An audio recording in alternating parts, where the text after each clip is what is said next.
Hey guys, welcome back to Fast Fix. For today's video, you will learn how to log someone out of your Instagram account.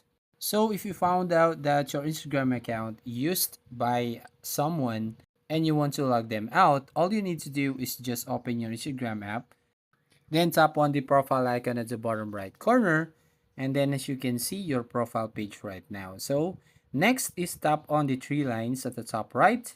Then I want you to tap these settings right here.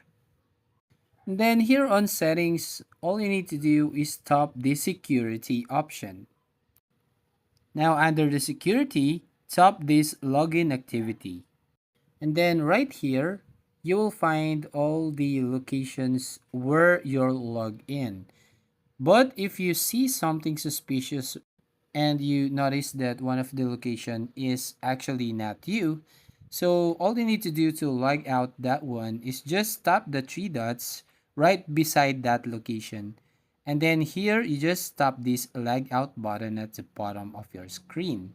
So if you tap that one, they will see a message like this on their screen and they will be automatically lag out on that account.